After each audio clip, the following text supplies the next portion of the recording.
Good morning, parents. Welcome to Waterway Primary School. We welcome your children to join us as the P1 of 2022.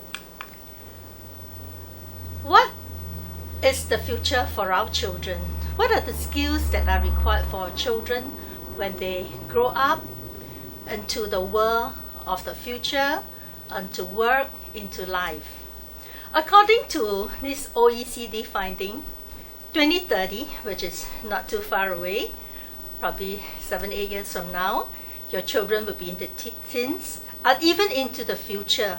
What are the kind of skills that our children will need when they grow up into the world of the future?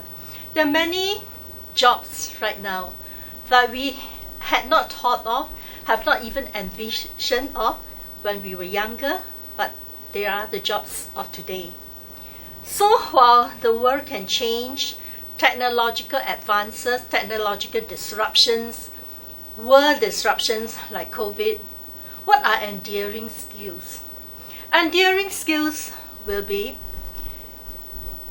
being able to learn continuously, and know how to learn, because things are always changing.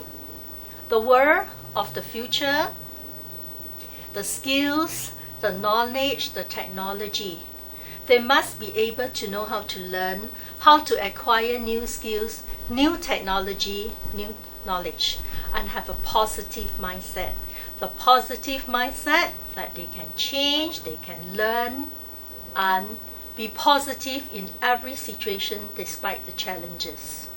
They must learn how to get along and work well with others. All right? They are not able to function well when they live alone. No man is an island.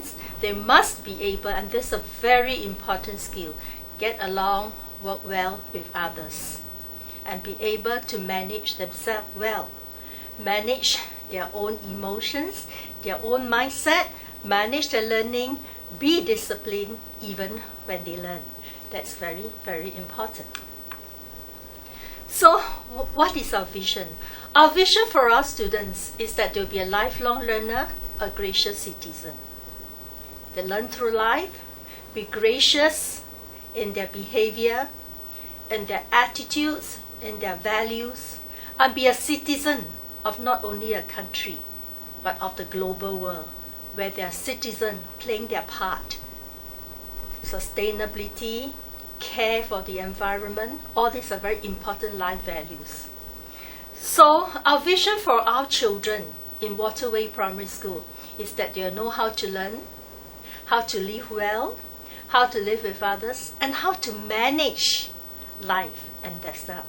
That is what we want our young to grow up to.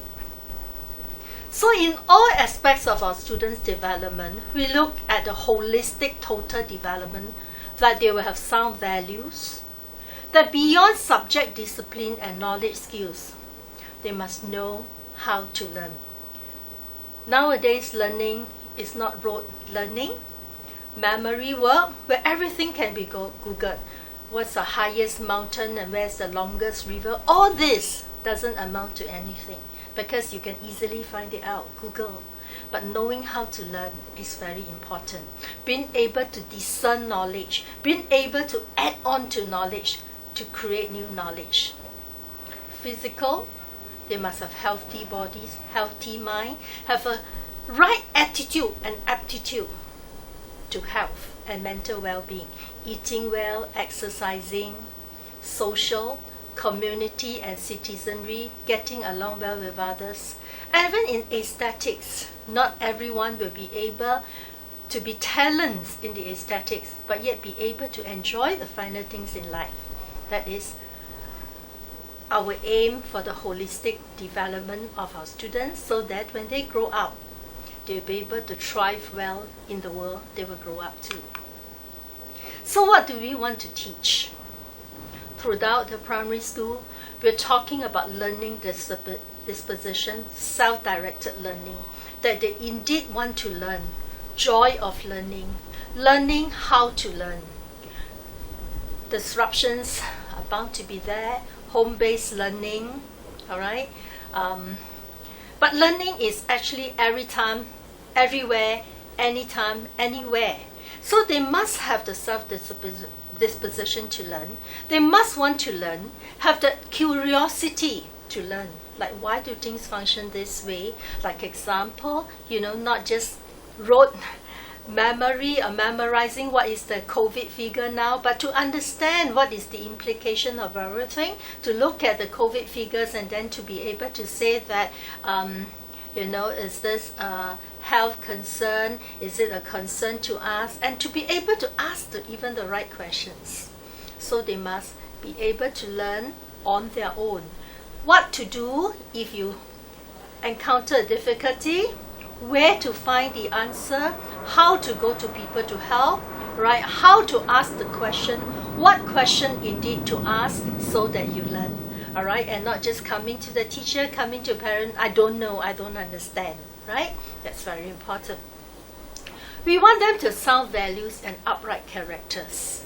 All right, that in all situations it's about integrity, it's about values. All right, that at all times, okay, they will always be able to stand up for what is right, say what is right, and teamwork, getting along well with others. I cannot overemphasize that, but that's really very important. It is about working together with people for a win-win situation. It is not about I win, you lose, right? But teamwork, getting along well with others will put your child in a very good state in future, where they're able to work with people, where they're able to lead a team, all right? And to be able to even live well with family members and be good sons and daughters to you when they grow up. Have healthy bodies and minds. Healthy bodies to be able to enjoy the life, to be able to do the things that they want to do, and minds, mentally healthy, positive mindset. That is very important. Every child can be the best that he or she can be. While we aspire for our children, not all children can be what we think they could be, to be a professional. But what's important for our children, we want them to be the best that they can be. They'll grow up well-adjusted adults, able to take care of themselves, able to take care of their children when they have children, be a good spouse to the person they marry, and also be good sons and daughters, so that when you grow old, you'll be able to enjoy them as grown-ups and the grandchildren you have. Okay, so this is what we aspire for our children. Let's talk about partnering with us so that every child can be the best he or she can be. As the children enter primary 1, there will be 7 in the year that they enter primary 1. They're no longer the child that we see when they're 2-3 years old or in the kindergarten. All this is part of the learning, growing process. Primary school is a bigger environment compared to a small kindergarten setting. What your child does in kindergarten, how he behaves, will be very different because it's a bigger environment with more people, and your child will be developmentally more matured, different. As he begins to understand himself and see himself in a different identity, he will want to have that kind of friends, peer relation that will not be as important to him when he was in kindergarten. It is part of growing up. What they tell you is usually from their perspective, but do remember that they have friends and friends have their perspective too. So what they see from their perspective of a child may not be what the situation is when they are out there with other children. Give them time to grow. Give them time to process their learning. And this learning to be with others, it is invaluable. It is not about textbook learning. It's not about learning the mathematics, the English, the science that you can help them with at home. Learning how to get along well, learning how to lead others, learning how to negotiate your way with others. This is a very important life skill which unfortunately many people, many parents have not placed enough emphasis. But in life, those who actually get ahead of others will be those well socially adjusted people, are people who have very good social skills, who get along well with others. So let's see how we can partner together so that your child can be the best he or she can be. Let's talk about school-home partnership. MOE has issued a set of guidelines, right, on this, how the families can work with the schools so that our children can be the best that they can be. Let's talk about working with school. Check what is the teacher's preferred mode of communication. The teachers are not required to share with you their mobile numbers. Even in email communication, the teacher will get back to you, but do not expect instant messaging. Because your primary one teacher has 30 children in the class. If you think that a teacher should respond to you immediately, if there are 30 other children, 30 other parents, can you imagine when you are on a one-to-one instant messaging with the parent, just one, how long it takes? It will take a long time for the teacher. Do respect the teacher's time. It is teaching your children the right values to respect others too. Alright? Do not expect your teachers to reply to you instantly on messaging. Understand that they cannot respond to you immediately in school because they are in class.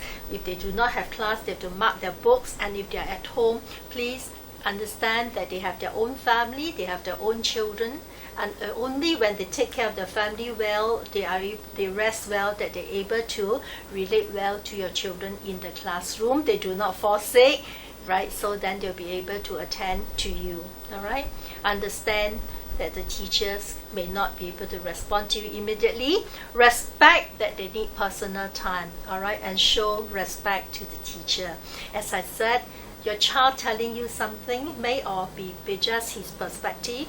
Be a good role model. Call up the teacher and understand what is the situation. Do understand that other children are also growing up. You are also part of this whole community for the education of other children as well. So do teach your children graciousness by understanding the situation, by teaching your child to understand the whole situation and be part of the learning of everyone in the community. Help your child to relate to others. I think I've said it many times. A child who works well with others, manages relations well, without compromising his or her value. That the child does not, your child will be able to stand up to do what's right, despite the fact of losing that friend, right? He will be respected for. A child able to work independently, act independently without running to the adult to stand up for him all the time. This child will grow up to be a leader, to be a team player. Alright? And do understand that sometimes your child is just trying to tell you something from his or her perspective, the way he sees it.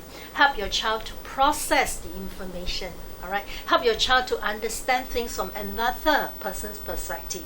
That even though it may not be right, your friend should not have behaved this way, but he behaved this way because he did this because of his thinking. His thinking is wrong. I think there's a lot, alright, your child can actually learn.